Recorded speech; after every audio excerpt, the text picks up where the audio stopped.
Selamat pagi ya, kita bersama lagi dalam ruang bicara yang dibawakan kepada anda, mana lagi kalau bukan bernama TV, dan kita memilih satu lagi topik yang cukup penting sebenarnya, isu semasa yang ingin kita sembang-sembang bersama dengan seorang tetamu yang cukup saya hormati yang sudah pun berada di kemudahan Skype kami. Baiklah, topik yang kita pilih hari ini ialah Parlimen Masa Depan Siapa? Dan saya perbetulkan StreamYard sebenarnya kemudahan dan format yang kami gunakan. Dan tetamu yang sudah pun bersiap sedia bersama dengan saya, kita ingin mengucapkan jutaan terima kasih kepada yang berbahagia, Profesor Badia Dr. Kartini Abu Talib alias Khalid yang merupakan Timbalan Pengarah Institut Kajian Etnik ataupun KITA di Universiti Kebangsaan Malaysia. Assalamualaikum Doktor. Waalaikumsalam warahmatullahi wabarakatuh. Apa khabar Datuk Syukri? Baik, Alhamdulillah. Doktor pun sihat ya? Alhamdulillah sihat. Betul, nampak wajah yang ceria sebenarnya. Baik, Doktor, kita memilih satu topik yang saya kira cukup penting sebenarnya, dan kita juga sedia maklum bahawa hari ini masuk hari kedua sebenarnya sidang khas Parlimen, dan hari ini juga berlangsungnya pembentangan daripada Yang Berhormat Menteri Kesihatan berkaitan dengan langkah-langkah yang telah dan sedang dan akan terus diambil oleh kerajaan dalam memerangi pandemik COVID-19. Tetapi yang lebih penting sebenarnya apabila kerajaan mengumumkan tentang sidang khas Parlimen ini, dan excitement di kalangan Yang Berhormat ahli-ahli Parlimen begitu tinggi sekali, dan ini dapat kita lihat daripada apa yang berlaku di hari yang pertama sidang Parlimen ataupun sidang khas Parlimen ini berlangsung. Tetapi apa sebenarnya pandangan Doktor, harapan rakyat kepada sidang khas Parlimen ini sebenarnya lebih jauh daripada apa yang kita jangkakan? Mungkin kita boleh kongsi bersama dengan Doktor. Okay. Pertama sekali, kalau kita melihat kepada persidangan Parlimen yang sangat menggesa, Parlimen buka ialah lebih kepada, saya melihat berdasarkan pandangan saya sendiri, lebih kepada gesaan daripada pihak kepembangkangan. Bila rakyat itu telah memberikan undi mereka kepada MP ataupun ahli Parlimen yang berada di Parlimen, mereka ini yang sebenarnya saya nak, oleh kerana lompat parti itu, jadi kita agak sukar untuk meletakkan mereka ini akan mewakili rakyat. Tapi yang jelas sekali ialah gesaan Parlimen dibuka oleh daripada kebanyakannya tuntutan daripada MP Pembangkang dengan harapan mereka ada ruang untuk berbahas mengenai ordinan darurat. Tetapi Dewan Rakyat, saya kira semua kena maklum bahawa mempunyai protokol dan peraturan yang dikenali sebagai aturan mesyuarat. Dan dia ada beberapa perkara dalam aturan mesyuarat ini yang sebenarnya gagal difahami oleh kepembangkangan, apatah lagi rakyat di luar sana. Kalau ditanya apa itu perkara 11-3, perkara 33-1, perkara 46-3 pada peraturan mesyuarat ini, ramai yang binga. Tapi oleh kerana Dewan Rakyat ini ada protokol dan prosedurnya, ramai yang mengharapkan terutama sekali di bahagian kepembangkangan keupayaan peluang untuk membahaskan ordinan. Tapi saya kira Kabinet melalui mesyuaratnya pada 21 Julai, mesyuarat akhir Kabinet bersama Yang di-Pertuan Agong pada Julai, sebenarnya menggunakan peluang itu untuk menyampaikan keputusan minit mesyuarat Kabinet yang akhir ini bahawa ordinan darurat akan ditamatkan. Dan ruang untuk menyampaikan keputusan minit mesyuarat Kabinet ini ialah melalui Parlimen. Persidangan. Perkara ini yang tidak dibaca, tidak dapat dibaca, dan agak terkejut saya kira kepembangkangan. Ramai yang terkejut merasakan Parlimen mengeluarkan pengisytiharan bahawa ordinan darurat ini telah pun ditamatkan pada 21 Julai 2021. Saya kira kerana peraturan-peraturan ini yang ramai yang tidak faham bagaimana ianya boleh berlaku. Dan speaker kepada Dewan Rakyat telah pun menjelaskan seandainya ordinan itu telah pun dibatalkan maknanya sebelum kepada Parlimen ini melalui kelulusan daripada Yang di-Pertuan Agong dan menggunakan platform Parlimen ini untuk menyampaikan keputusan itu, saya lihat itu adalah tepat walaupun ramai merasakan tidak puas hati. Saya kira mereka harus bersyukur kerana mereka selama ini memang menunggu supaya ordinan darurat ini ditamatkan. Dan mereka telah dapat apa yang mereka impikan. Jadi tak perlu masa untuk membahaskan ordinan darurat, tapi sebaliknya memikirkan bagaimana memperincikan pelan pemulihan negara. Dan inilah yang sebenarnya harus digunakan. Dan bila doktor menyentuh tentang soal ini, sesuatu yang perlu juga diketahui telah pun diumumkan oleh Menteri di Jabatan Perdana Menteri yang menjaga hak ehwal Parlimen dan Undang-Undang, iaitu Datuk Seri Taqiyuddin Hassan, bahawa penjelasan yang sejelas-jelasnya akan diberi nanti pada hari Isnin. Jadi kita harap ahli-ahli Parlimen akan bertenang buat seketika dan tumpukan perhatian kepada perkara-perkara yang terdesak sekarang ini, terutamanya yang melibatkan kesihatan dan juga keselamatan rakyat jelata.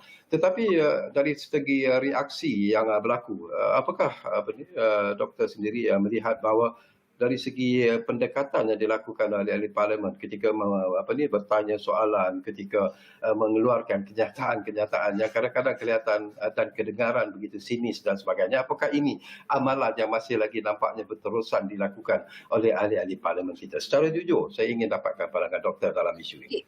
Secara jujur, ramai yang berharap dengan literasi politik yang tinggi, kita mengharapkan yang berhormat yang berada di Parlimen boleh menjadi statement, maknanya pemimpin politik yang benar-benar membawa tanggungjawab mereka meletakkan isu rakyat yang lebih utamakan dan tidak berkelakuan seperti street politician tingkah laku ini yang agak sukar untuk kita kupas secara individunya masing-masing ada pendekatan dan sikap yang berbeza, tapi kita mahu, idealnya kita mahu mereka boleh bertingkah laku seperti statement seorang pemimpin, seorang negarawan yang meletakkan keselamatan rakyat, kelangsungan hidup rakyat sebagai tonggak utama yang telah pun menerima mandat rakyat melalui undi untuk melaksanakannya dan tidak menggunakan teknik politik populis untuk menajis sentimen, mengkritik usaha kerajaan yang saya kira telah pun mencuba sedaya upaya walaupun belum sempurna untuk menghapuskan pandemik COVID-19, sebab tidak ada negara dalam dunia ini pun yang mempunyai template bagaimana mengurus pandemik COVID-19. Masing-masing berjaya negara dan mencuba sebaik mungkin dan kita mengharapkan YB juga mempunyai keprihatinan begitu. Okey, doktor, saya juga ingin memetik ekoran daripada apa yang doktor sebutlah. Ini ialah perenggan terakhir ketika Yang Amat Berhormat Perdana Menteri melakukan pembentangan di hari yang pertama sidang khas Parlimen ini berlangsung, iaitu semalam.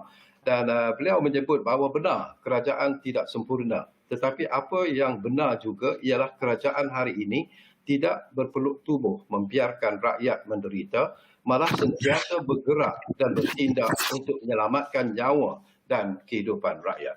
Jadi persoalan yang menarik juga yang perlu kita fikirkan di sini, terutamanya kepada ahli Parlimen, doktor, apakah isu rakyat itu sebenarnya seharusnya lah mengatasi kepentingan politik individu dan kepartian itu sendiri?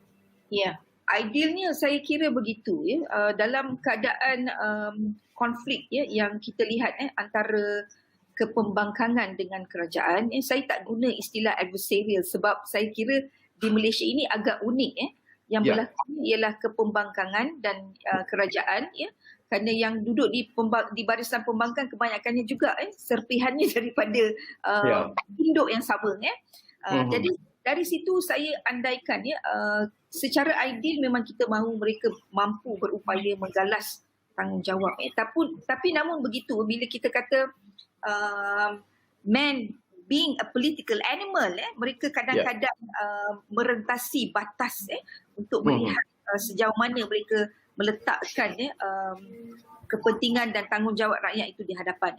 Kalau kita lihat balik, walaupun Tan Sri Muhyiddin telah menyatakan bahawa usaha kerajaan ini berterusan, masih belum sempurna, dan kalau kita mahu lihat kembali apakah pengurusan COVID-19 ini, apa yang telah diberikan dan disediakan untuk rakyat, saya kira pelbagai termasuklah dari segi pakej rangsangan ekonomi, bantuan prihatin, lanjutan moratorium, pengeluaran awal KWSP, program vaksin nasional, bantuan bakul makanan, talian kaunseling, bantuan digital, khusus kemahiran ekonomi, pendidikan digital, pemberian iPad, komputer riba, bayaran balik, pinjaman peneroka Felda, inovasi MySejahtera sendiri untuk mengesan dan merekod data berdaftar.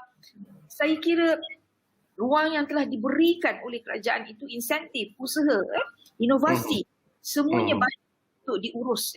Namun begitu masih ada saya kira satu komen yang bersifat destruktif yang terus menggunakan label kerajaan gagal. Yang ini yang saya tidak faham.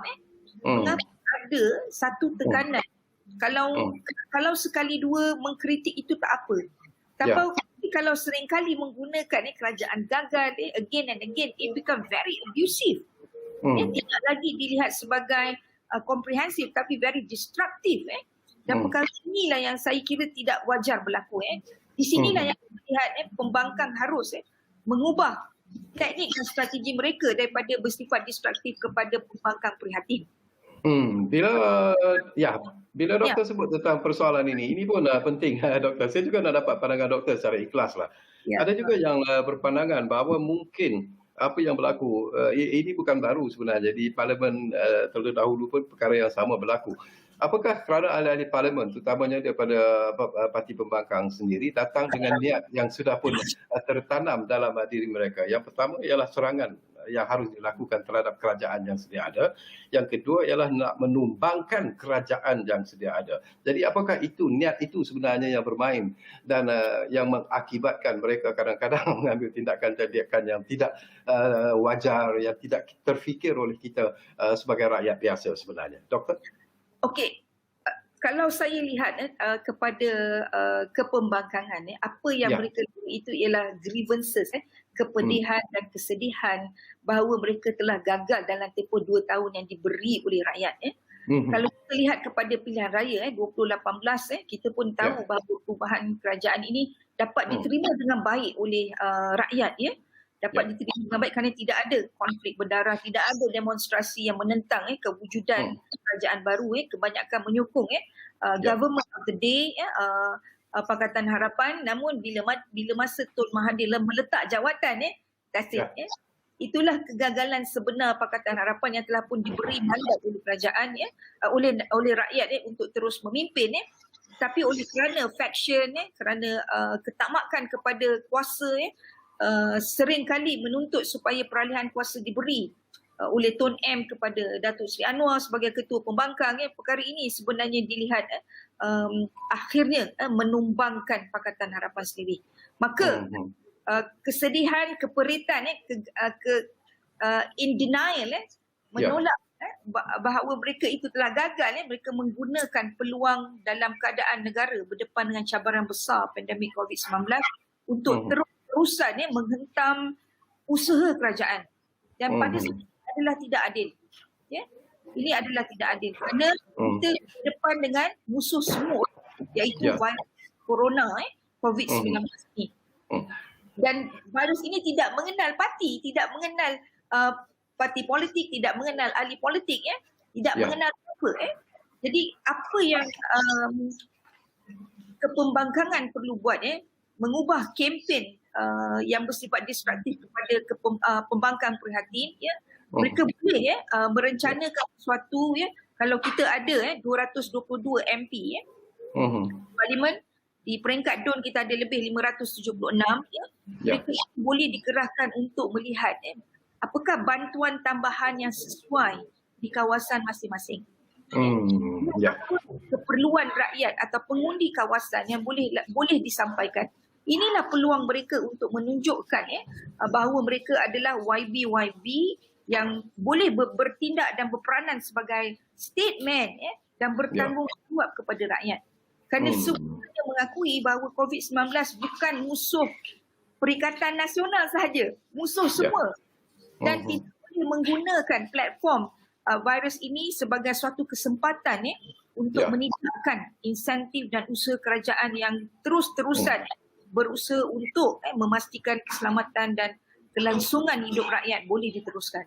Okey, menindakkan insentif yang telah pun dilakukan oleh kerajaan sendiri. Ini pun menarik, doktor. Ya, hari ini juga saya sempat mendengar sepintas lalu tadi statement ataupun kenyataan yang dibuat oleh Datuk Seri Syafini Apdal.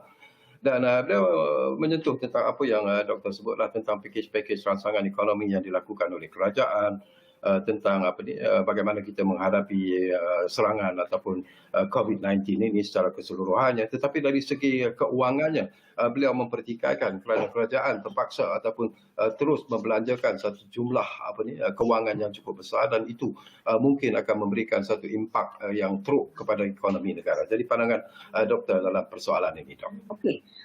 Terus terang saya bukanlah ahli ekonomi, tapi kita faham bila mana ada yang mempersoalkan sejauh mana belanjawan negara ini boleh ditampung. Kerana bila kita melihat pakej rangsangan ekonomi, tidak semuanya datang dalam bentuk wang tunai. Bilangan atau jumlah yang besar itu boleh kita lihat dalam bentuk bantuan tambahan, macam moratorium, apakah jumlah keseluruhan kelangsungan pertambahan masa moratorium itu, yang itu yang dikira, bukannya kiraan secara bagaimana aliran wang tunai itu keluar, itu pertama. Dan bila mana kerajaan mengumumkan peruntukan tambahan sebanyak 150 bilion lagi, serta tubuhan Majlis Pemulihan Negara yang terdiri daripada wakil-wakil Dewan Rakyat dari kerajaan dan juga daripada pihak pembangkang, saya kira seharusnya perkara ini dialu-alukan, dan inilah masanya MP pembangkang dan juga dan boleh membuktikan mereka adalah prihatin rakyat. Persoalan tentang penjanaan operasi ekonomi itu, saya kira kalaulah Malaysia ini akur dalam keadaan menerima kesiapan vaksin dan kewujudan komuniti berkelompok, saya positif dan yakin bahawa ekonomi akan beroperasi semula dengan baik. Baik, kita juga nak dapat pandangan doktor lah. Kalau kita lihat daripada apa yang berlaku lah, terutamanya dengan situasi COVID-19 yang masih lagi berada pada tahap yang cukup membimbangkan sebenarnya, doktor. Itu hakiki yang harus kita terima. Dan sekiranya PKP 3.0 ini terpaksa dilanjutkan lagi. Jadi apakah pada pandangan doktor sendiri peranan yang harus dimainkan oleh ahli parlimen sendiri dalam usaha untuk meyakinkan rakyat sebenarnya bahawa kita perlu melakukan perkara tersebut demi keselamatan dan juga kesihatan rakyat jelata? Okey. Ini agak menarik bila Datuk Syarkawi menyatakan bahawa memang jelas kita berhadapan dengan keadaan di mana kadar penularan dan jangkitan itu semakin hari semakin meningkat. Tapi bagusnya Kementerian Kesihatan itu telah memperincikan bentuk jangkitan. Yang ini kita kena buat satu komunikasi strategi untuk merangka bagaimana memberi kefahaman kepada rakyat. Kalau kita lihat secara statistik, kalau melihat nombor naik saja tanpa melihat perincian kepada statistik, itu ramai yang takut. Tapi hakikatnya kalau kita lihat, kalau sekarang ni kita lihat dalam My Sejahtera, mereka yang dijangkiti sekarang ni telah mencecah hampir 1 juta.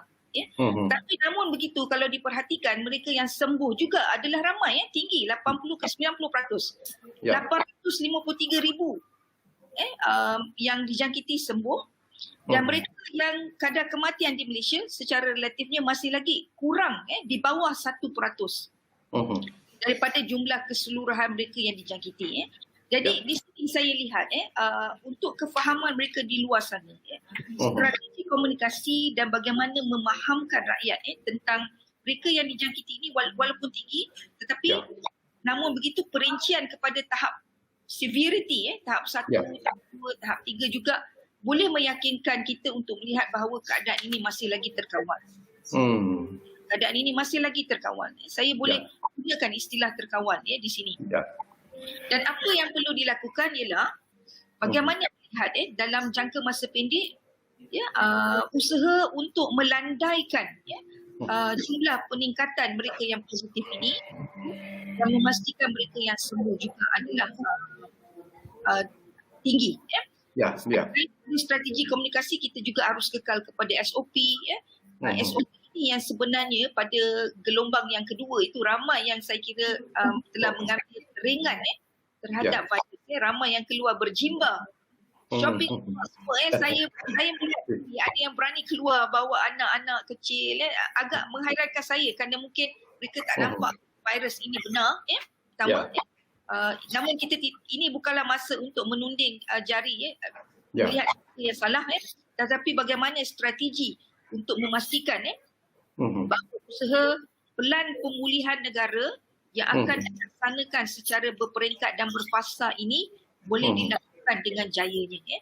Dan kalau kita lihat pelan pemulihan negara yang akan dilakukan secara berfasa ini berangkumi banyak aspek pendidikan, ekonomi, industri, kesihatan, industri kecil, manusia, sosial, interaksi.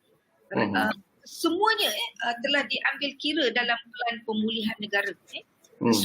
Aspek ini sebenarnya perlu digemblengkan dengan baik oleh semua secara individu, komuniti dan masyarakat dan pentadbir awam yang berjumlah 1.6 juta saya yakin berupaya untuk melaksanakan strategi pelan pemulihan negara ini secara berperingkat.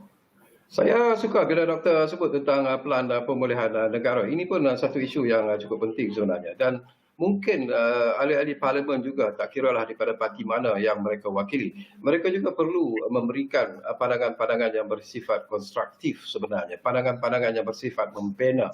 Pandangan-pandangan yang mungkin dapat memperbaiki lagi apa yang dirancangkan oleh kerajaan untuk pelan pemulihan negara ini. Tetapi janganlah memberikan pandangan-pandangan yang bersifat condemnation, iaitu terus mengutuk dan mengatakan bahawa pelan ini adalah satu pelan yang sia-sia dan sebagainya. Doktor? Well, kebebasan untuk menyatakan pandangan itu bukanlah suatu yang mudah untuk dikawal. Dan kita telah pun mendengar di parlimen kadang-kadang kita dengar komen yang dilakukan yang disampaikan oleh YB parlimen di mana ada rasa kemanusiaan dan ketinggian ilmu kita persoalkan di situ namun saya kira apa yang mereka boleh sampaikan ialah untuk bersama secara kolektif memikirkan dalam jangka panjang bagaimana negara ini mahu diurus kerana kita kena memberi kefahaman di luar sana bagaimana rakyat harus menerima hakikat hidup bersama COVID-19 dan impak virus ini akan bersama dengan kita. Kalau kita melihat laporan WHO, dia akan bersama sehingga 5 tahun ke hadapan. Dan kerajaan perlu melakukan satu strategi yang saya kira mampan melalui pelan pemulihan negara ini untuk memastikan usaha pembangunan ini boleh diteruskan dan kelangsungan rakyat boleh berubah suasana yang lebih baik. Tambahan sekarang dengan penggunaan digital pendidikan, digital industri kecil, ekonomi digital untuk pasaran produk.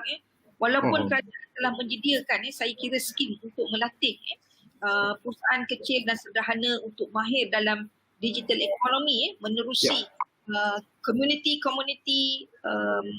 dan kumpulan B40.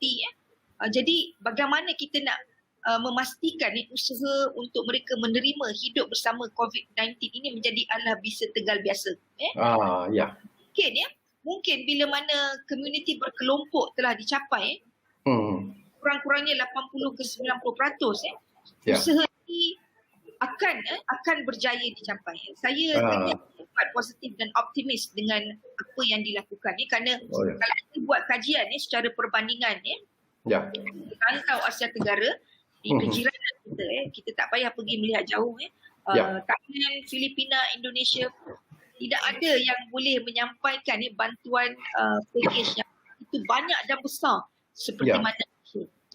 Walaupun ada yang cuba membandingkan Malaysia dengan Australia, dengan Singapura, kedua ini saya kira kita kena bersifat adil, bersikap adil. Kalau dengan Australia dia ada GST.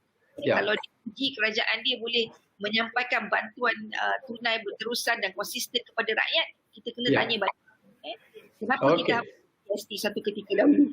Okey, terima kasih banyak-banyak kepada Profesor Madya, Dr. Kartini Abu Talib alias Khalid kerana sudi bersama kita walaupun untuk jangka masa yang terhad, tetapi sekurang-kurangnya banyak juga perkara yang dapat kita kongsikan. Jadi ini bukan kali terakhir sebenarnya untuk kita bersama nanti Doktor ya. Mungkin di program-program yang akan datang kita akan bersama lagi. Tetapi sesuatu yang juga perlu diberi renungan oleh ahli di parlimen ialah apa saja aksi mereka di dalam parlimen itu sebenarnya akan mendapat perhatian daripada masyarakat.